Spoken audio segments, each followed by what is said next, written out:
को संवैधानिक अधिकार दो, अधिकार दो। आर्टिकल 341 में धार्मिक प्रतिबंध समाप्त करो, समाप्त करो, समाप्त करो। आर्टिकल 341 में धार्मिक प्रतिबंध समाप्त करो, समाप्त करो, समाप्त करो। PIL नंबर 180 की सुनवाई तेज करो, तेज करो, तेज करो।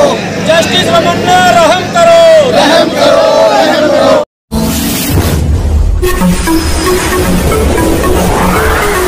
मैं एम नफीस रशीद, आप देख रहे हैं भारत न्यूज।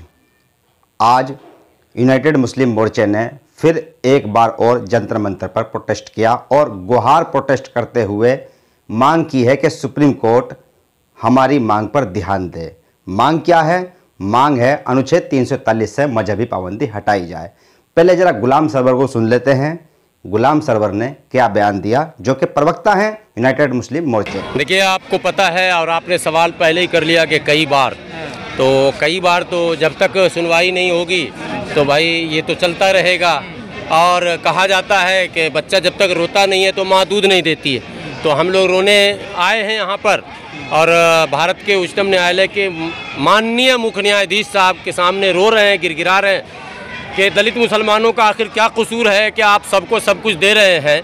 और सरकार ने आपके पाले में गेंद डाल दिया कि जो कुछ देगी वो सुप्रीम कोर्ट ही अब देगी, हम नहीं दे सकते हैं। ऐसा सब सरकार के में बैठे लोगों ने कहा है, इसलिए कह रहा हूँ। तो सुप्रीम कोर्ट ही जब देगी तो सुप्रीम कोर्ट तो सबको दे रही है, लगातार दे रही है। जिसे नहीं देना चाहिए था उसे भी दिया जा रहा। हद ये है कि कुछ फैसले ऐसे भी आ गए हैं जिस फैसले पर लोगों की असहमति है। बहुत बड़ी आबादी उस फैसले से खुश नहीं है, लेकिन आप फैसला सुना रहे हैं। और साहब, जब अधिकार से जुड़ा मामला, संविधान से जुड़ा मामला है और उनके रोजी रोटी से जुड़ा मामला है, उनकी तरक्की से जुड़ा मामला है और उनको भारत से मुख्य धारा से जोड़ने का मामला है, और तब आप अगर ठंडे बस्ते में डालते हैं और सन्नी देओल की उस फिल्म की तरह तारीख पर तारीख अगर करते हैं, मैं समझता हूँ इससे अविश्वास का वातावरण बनता है। और एतमाद बहाली की तरफ सुप्रीम कोर्ट को भी एक कदम बढ़ानी चाहिए। सुप्रीम कोर्ट को ये चाहिए कि जो मामले पुराने हैं उसका निपटारा किया जाए नियमतः। जो उनके यहाँ कॉलेजियम सिस्टम है उसमें भी पुराने लोगों को तरक्की मिलती है, तो भाई कॉलेजियम सिस्टम के आधार पे सुनवाई भी कर दीजिए। 2018 का मुकदमा खाता खोल के आप देखने को तैयार नहीं, और 2020, 21, 22 में ऐसे मुकदमे जो यूं गए और यूं फैसले हो गए, तो लोगों को ये लगा कि भाई ऐसा कैसे हो रहा है। जब सुप्रीम कोर्ट के पास समय नहीं है तो सबके लिए नहीं होना चाहिए। भारत के चाहे जितने भी लोग हैं, हिंदू, मुस्लिम, सिख, ईसाई, जैन, पारसी, अगड़े पिछड़े, सब तो संविधान की नज़र में एक हैं। दुख है, हमें भी दुख है, आपको भी। जैसे डॉक्टर की नज़र में एक है। ये 4 मरीज हॉस्पिटल जाता हो, चारों के पेट में दर्द हो और एक मरीज को दवा दिया जाए और 3 को किनारे बैठा दिया जाए, तो उस हॉस्पिटल के विषय में उस मरीज का क्या होगा धारणा। तो यही स्थिति लगभग यहाँ भी है। सुप्रीम कोर्ट से हम लोग बार बार गुहार कर रहे हैं। जस्टिस रंजन गोगोई जी थे तब भी, इनसे पहले RS ठाकुर साहब थे तब भी, उनसे पहले और एक चीफ जस्टिस थे उनसे भी, और अब जस्टिस रमन्ना जी से भी ये तीसरी बार हम लोग डिमांड कर रहे हैं। हम लोग न केवल धरना प्रदर्शन कर रहे हैं, रिटेन में हम मेमोरेंडम भी दे रहे हैं और अपनी बात जो भी सोर्सेज हैं पहुंचा रहे हैं। वकील बार बार क्या कहते हैं खड़े भी हो रहे हैं, लेकिन उसके बाद भी सुना नहीं जा रहा, नकारा जा रहा। इससे निराशा है, उदासी है, अविश्वास का वातावरण बन रहा है। आज हम लोग यही विनती करने आए हैं कि इस अविश्वास के वातावरण को समाप्त कीजिए और दलित मुसलमानों के हित की रक्षा कीजिए, इनको मुख्यधारा से जुड़ने का अवसर प्रदान कीजिए। और यदि आपको लगता है कि नहीं, इसको अपने मुकद्दर और हाल पर ही छोड़ दिया जाए, तो इस मुकदमे को खारिज कर दीजिए, लेकिन लटका कर मत रखिए। ये कहने का मतलब है, अगर आपकी मर्जी है, हालांकि सुप्रीम कोर्ट कह चुकी है कि ये भेदभावपूर्ण है प्रतिबंध, और वो मैं आज लेकर भी आया हूँ। सुप्रीम कोर्ट का 2011 में जो इशू फ्रेमिंग हुआ उसमें उसने साफ शब्दों में कह दिया है कि ये जो है वायलेशन है आर्टिकल 14, 15, 16 और 25 का, ठीक है, और अनकॉन्स्टिट्यूशनल है। इन शब्दों का इस्तेमाल सुप्रीम कोर्ट ने किया। तो जब अनकॉन्स्टिट्यूशनल आपने कह ही दिया और वायलेशन कह ही दिया तो फैसला सुनाइए ना, अब रुकने का क्या मतलब बनता है। लेकिन तो जब मामला इतना महत्वपूर्ण है सरवर जी, तो फिर समाज क्यों नहीं आया आपके साथ? समाज को बुलाएंगे तब ना आएगा। ये किसी को बुलाया गया? ये हमारे सब यूनाइटेड मुस्लिम मोर्चा के सिर्फ पदाधिकारी हैं। समाज आपने नहीं देखा क्या? मंडी हाउस से यहाँ हम हजारों की भीड़ लेकर आए थे, आपको याद हो? अरे साहब, जरूरत पड़ेगी आवाज देंगे तब ना। समाज थक तो नहीं गया सर? ना, समाज थकने उकने वाला नहीं, न थकने न रुकने वाला। क्या साहब, हमारे पदाधिकारी आपको पता कहाँ से आए हैं? आप समझ रहे, दिल्ली पिलखवा से, मुरादाबाद से, कहाँ गए, मुजफ्फरनगर से, मतलब सिर्फ पदाधिकारी लोग, और किसी को नहीं बुलाए।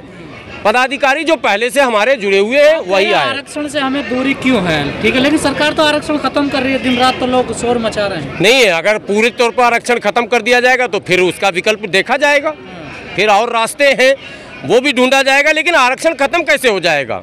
बगैर आम सहमति के आरक्षण खत्म हो सकता है। हमारे साथ भेदभाव हो रहा है, तो भेदभाव क्यों हो रहा है? धर्म के आधार पर भेदभाव किया जा रहा है। भारत का संविधान धर्म के नाम पर किसी को कुछ देने या किसी से कुछ छीनने का अधिकार नहीं देता, अनुमति नहीं देता। लेकिन दुर्भाग्य से सबसे पहले इस देश के सबसे बड़े पंडित जवाहरलाल नेहरू जी, जो ठोक के अपने नाम के आगे पंडित जी लिखते थे, उन्होंने 10 अगस्त 1950 को इस पर धार्मिक प्रतिबंध लगा दिया।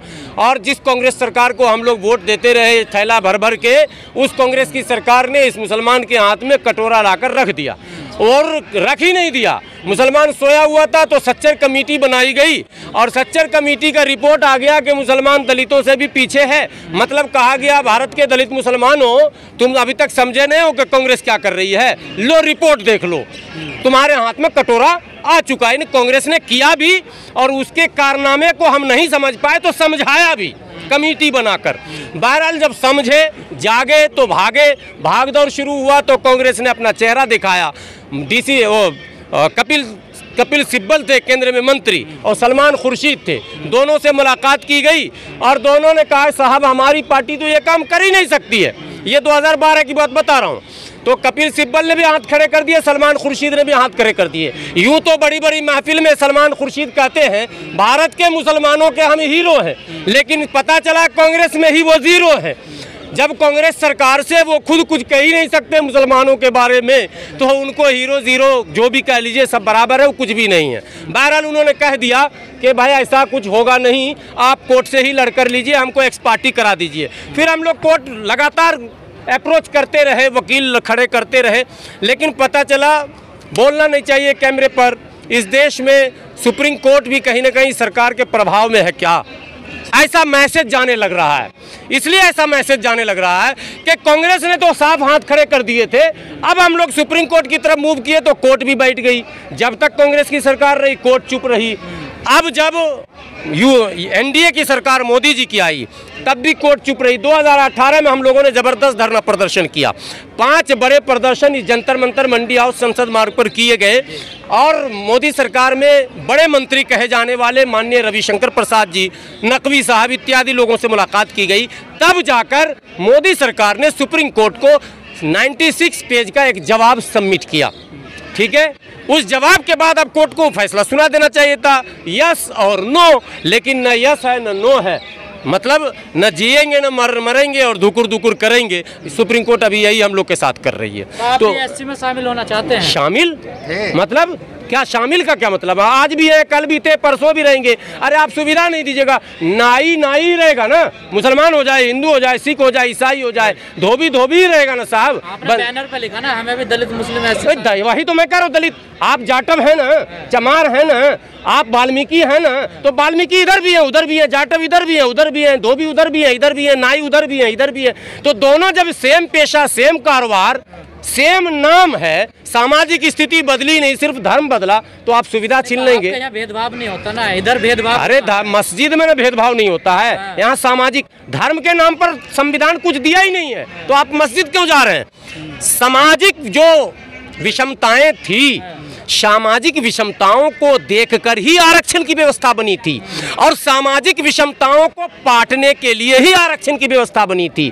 तो हम सामाजिक आज भी उत्पीड़ित हैं, आज भी समाज में। अच्छा ठीक है, मैं सफाई का, इस्लाम धर्म में भी सामाजिक उत्पीड़न होता है? नहीं, इस्लाम धर्म। अभी एक उदाहरण देता हूँ। अभी सीवर पे अंदर मरने वालों की संख्या 2018 में एक संख्या आई थी 22 की, उसमें 3 मुस्लिम थे। वो कौन मुस्लिम थे सीवर सफाई वाले? आप बताओ। वो तो वाल्मीकि होंगे। अगर वाल्मीकि नहीं भी हैं तो पेशा तो सेम हो गया। अब आपको बताता हूँ, कोई आदमी कॉल करता, फोन करता, जरा गौर से सुनिएगा इसको। किसी ने फोन किया, हमको एक प्लम्बर की जरूरत है, बाथरूम चौकअप हो गया। अगर वो प्लम्बर मुसलमान जा रहा है, उसके साथ बिहेव क्या होगा वहाँ? उसको पैखाना साफ करने वाला ही समझा जाएगा। उसके साथ जो सोशल बिहेवियर है उसको असल समझना है। अब वहाँ पर आप इस्लाम ला रहे हैं, हिंदुज़म ला रहे हैं, नहीं, सोशल बिहेवियर के आधार पर रिजर्वेशन देने लेने की बात कही गई थी। तो वो सामने वाला हिंदू है, मुस्लिम है, सिख है, ईसाई है, जैन है, पारसी, मायने नहीं रखता। वो स्वीपर है, वो सफाई कर्मी है, वो सीवर साफ करता है, वो कपड़े धोता है, वो कपड़े बुनता है, कपड़े सिलता है। ये जो पेशे हैं, पेशा असल मायने रखता है। नहीं, सामाजिक उत्पीड़न भी होता है, उत्पीड़न भी होता है। उत्पीड़न का उदाहरण तो दे दिया आपको। हिंदू धर्म में होता है कि वो तो शुद्र हैं, शुद्र रहेंगे, वो उन्हें मंदिर में नहीं जाने दिया जाता। नहीं, जातिगत भेदभाव भी है समाज में, धर्म में नहीं है। मस्जिद में कहा जाता है एक ही सफ में खड़े हो गए महमूद अय्याज, पर हिंदुओं में नहीं, दलित मंदिर में। अरे भाई फिर आप धार्मिक बहस, मैं संवैधानिक बहस कर रहा हूँ, आप धार्मिक बहस कर रहे हैं। धार्मिक बहस का यहाँ मामला ही नहीं। हमने जो सुप्रीम कोर्ट में डाला या माननीय प्रधानमंत्री जी को जो कुछ लिखा, वो हमने धर्म का जिक्र नहीं किया। हमने कहा भारत को अगर सशक्त राष्ट्र, ये देखिए सुप्रीम कोर्ट में हमने जो मेमोरेंडम दिया था पहले, और प्रधानमंत्री जी को भी दिया था, और कई बार आप लोगों ने कवर भी किया है। हमने सदैव ये कहा है कि धर्म के आधार पर भारत का पवित्र संविधान न किसी से कुछ छीनने, न किसी को कुछ देने की अनुमति देता है। तो जब इस पवित्र संविधान में धर्म के आधार पर भेदभाव करने की अनुमति है ही नहीं, तो फिर आप भेदभाव क्यों कर रहे हैं? बस इतना सा तो क्वेश्चन है। अब इसको आप तो हो ही रहा है सर, देख नहीं रहे आप दिन रात। अरे साहब, अगर कोई मूंछ रख ले तो उसकी हत्या हो जाती है। अरे साहब, आप फिर वहीं लेकर जा रहे हैं। मैं वही तो कह रहा हूँ कि क्यों हो रहा है। तो आप मेरे साथ आइए, मेरे इस मुद्दे को उठाइए। धार्मिक भेदभाव का समूल नाश होना चाहिए, और इसमें चाहे न्यायपालिका हो, चाहे कार्यपालिका हो, चाहे विधायिका हो, सबको उत्तरदायित्व माने समझना चाहिए, जिम्मेदारी समझना चाहिए। से उम्मीद है सरकार से। देखिए, उम्मीद पर तो दुनिया कायम, उम्मीद न होता तो यहाँ आते क्यों? हम तो कोर्ट से भी हाथ जोड़कर अपील करते हैं, सरकार से भी कहते हैं, मोदी जी से भी हमने कई बार अपील किया। और लोग कहे कि वोट की राजनीति होती है देश में, तो हमने कहा मोदी जी से कि अगर ये काम कर दिए तो वोट भी हम लोग दे देंगे। मगर मोदी जी ने शायद उसके बाद नहीं, जब काम करेंगे तब ना वोट देंगे भाई। तो मैं ये ना, तो गिव एंड टेक की बात होती है ना। तो हमने कहा कि अगर आप हमारे इस मुद्दे को सुलझाते हैं तो भारत का दलित मुसलमान आपकी तरफ आ जाएगा। देख लो ना, बाद में करने काम क्या। मैंने, चलिए आपके मशवरे को भी विचाराधीन रखेंगे हम लोग। आपने सुना हाफिज गुलाम सरवर को। मैं थोड़े सा जरा जानकार हूँ अनुच्छेद 341 का, और मैं एक तरह से कहा जाए कि सर्व समाज, या यूँ कहा जाए कि जो पासमानदा समाज हैं उन पर अच्छा खासा विश्लेषण कर चुका हूँ पहले भी, और अपने भारत न्यूज़ के माध्यम से, वे अपने आर्टिकलों के माध्यम से लिख चुका हूँ और बता चुका हूँ कि अनुच्छेद 341 पर जो मजहबी पाबंदी लगी है वो 10 अगस्त 1950 में लगी थी। और इसी के साथ साथ ये भी मैं बता चुका हूँ कि जो मुस्लिम नाई, मुस्लिम तेली, मुस्लिम धोबी, मुस्लिम जुलाहा, मुस्लिम बढ़ई, इस तरह के जो समाज होते हैं वो मुस्लिमों में, और इसी तरह के जो समाज होते हैं हिंदुओं में, तो हिंदू होने पर तो आरक्षण मिलता है पर मुस्लिमों को आरक्षण नहीं मिलता है। यानी कि अगर कोई हिंदू नाई है तो उसको आरक्षण है, पर मुस्लिम नाई होने पर आरक्षण नहीं है। ये पंडित जवाहरलाल नेहरू ने एक ऑर्डिनेंस लाकर राष्ट्रपति के द्वारा इसको प्रतिबंधित कर दिया था, और उस समय के जो शिक्षा मंत्री थे मौलाना अब्दुल कलाम आज़ाद, उन्होंने इसका समर्थन किया था कि मुस्लिमों के अंदर जात पात नहीं होती है। अब हाफिज गुलाम सरवर तो अपने मोर्चे को बचाते हुए बयान दे रहे हैं कि हमने समाज को नहीं बुलाया है, अपने पदाधिकारियों को बुलाया है। पर एक सवाल खड़ा होता है कि मोर्चा जो चुनाव, यानी कि एक तरह से मोर्चा जो संघर्ष कर रहा है, यूनाइटेड मुस्लिम मोर्चा जो संघर्ष कर रहा है, ये कर रहा है आम सलमानी सलमानी, साथ साथ मंसूरी, साथ साथ यानी कि सैफी, अंसारी, जो कि ये नाम बदल कर बैठ गए हैं सबके सब समाज, और इनके जो संगठन हैं वो कभी भी संघर्ष करते हुए इस मुद्दे पे दिखाई नहीं देते हैं। मैं ये सजेशन वाली भी बात कर रहा हूं, और साथ ही साथ ये जानकारी भी देने की कोशिश कर रहा हूं कि यूनाइटेड मुस्लिम मोर्चा जो ये संघर्ष कर रहा है तो ये सभी समाजों के लिए कर रहा है। लगभग इसमें 55-56 समाज आते हैं जिनको अगर अनुच्छेद 343 से मजहबी पाबंदी हटा दी जाती है तो इन सभी समाजों को फायदा होगा। और अदर्स समाज जैसे कि हिंदू धर्म में नाई, तेली, धोबी होते हैं, उनको कतई भी नुकसान नहीं होगा, उनका आरक्षण पहले से ही चालू है। तो एक बड़ा सवाल यह बनता है कि 10-20 सालों से ये संघर्ष हो रहा है, ना तो कभी पार्लियामेंट के अंदर इसकी एक सही करके आवाज़ उठती है और ना ही कभी विधानसभाओं में, और ना ही साथ साथ जिस तरह से पीएल लग चुकी है सुप्रीम कोर्ट के अंदर और गुहार लगाई जाती रहती है वक्त वक्त पर सुप्रीम जस्टिस से कि भाई चलिए आप हमारी गुहार है आपसे और हमारे इस मुद्दे की सुनवाई कीजिए और इससे मजहबी पाबंदी हटाइए।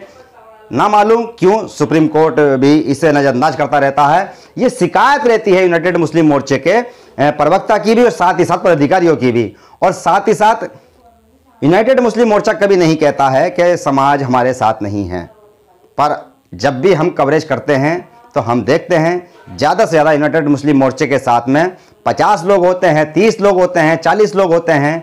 क्योंकि ये बात मैं क्यों कह रहा हूँ, ये अक्सर ऐसा होता है कि जब भी जंतर मंतर या मंडी हाउस यानी कि सुप्रीम कोर्ट के घेराव के लिए यूनाइटेड मुस्लिम मोर्चा जाता है तो समाज साथ नहीं जाता है, या समाज के अंदर ये संदेश नहीं पहुंचा है कि भाई आपके हक के लिए कोई लड़ रहा है। यहाँ तक कि मैंने जैसे कहा, मैं विश्लेषण कर चुका हूँ, मैंने खुद सलमानी समाज में जाकर, मंसूरी समाज में जाकर, अंसारी समुदाय में जाकर, सेफी समुदाय में जाकर ये जानने की कोशिश की है कि क्या आपको ये मालूम है कि अनुच्छेद 341 पर मजहबी पाबंदी लगी है, आपको आरक्षण नहीं मिल सकता है, आपको वो कोटा नहीं मिल सकता है जो अन्य यानी कि हिंदू धर्म के लोगों को मिल सकता है। तो उसमें वो कह देते हैं कि हमारे तो आलिमों ने बताया ही नहीं है, यानी कि यहां भी मसला आके धार्मिक हो जाता है। अगर कोई आलिम ये बताएगा मुस्लिम नाइयों को, मुस्लिम तेलियों को, मुस्लिम धोबियों को, मुस्लिम बढ़इयों को कि आप इसकी लड़ाई लड़िए, तब लड़ाई लड़ी जाएगी। क्योंकि धर्म से जोड़कर अगर बात की जाती है तो हिंदुस्तान के अंदर ज्यादा प्रसिद्ध हो जाती है। अब समझ में ये नहीं आता है कि सुप्रीम कोर्ट तो सुनवाई नहीं करता है, पार्लियामेंट में इस मुद्दे की आवाज नहीं उठती है, कांग्रेस ने इसको प्रतिबंध किया था, पर समाज क्यों नहीं जाग रहे हैं। और साथ ही साथ अगर मान लो जिस तरह से समाज के लोग अंसारी, मंसूरी, सलमानी ये कहते हैं कि हमारे आलिमों ने हमें बताया नहीं है, जानकारी दी नहीं है, तो अगर आलिमों को जानकारी नहीं है तो संविधान आलिम पढ़ते क्यों नहीं है, पढ़ने के बाद में बताते क्यों नहीं है, यह भी एक बड़ा सवाल है। और अक्सर एक बात को घुमा दिया जाता है कि जो हमारे आलिम कहेंगे हम मुसलमान हैं, हम वही बात मानेंगे। तो आलिमों का कौन सा नुकसान हो रहा है इस मुद्दे को समझाते हुए, क्योंकि आलिम लोग भी इस बात को कहते हैं कि एक हाथ में अगर मुसलमान के कुरान है तो दूसरे हाथ में संविधान भी होना चाहिए। जब कुरान की बात हो सकती है और संविधान की बात हो सकती है तो संविधान में लिखे हुए मुद्दों की बात क्यों नहीं हो सकती है। एक एक उसका आर्टिकल या उसका अनुच्छेद क्यों नहीं बताया जाता है अपने समाज के लोगों को। ये बड़े सवाल हैं। वक्त वक्त पर मोर्चा तो आंदोलन करता रहता है, पर यह भी एक सवाल है कि समाज इस अनुच्छेद 340 के मुद्दे पर यूनाइटेड मुस्लिम मोर्चे से क्यों नहीं जुड़ रहा है और क्यों संघर्ष नहीं कर रहा है। अब देखना यह होगा कि कौन सा आलिम और कौन सा प्रवक्ता और कौन सा नेता इस सोई हुई कौम को जगाने का काम करेगा, या कभी ये लोग निकल के भी अपने घरों से आएंगे और अपने हक की बात करेंगे। मैं एम नफीस रशीद, आप देख रहे थे भारत न्यूज।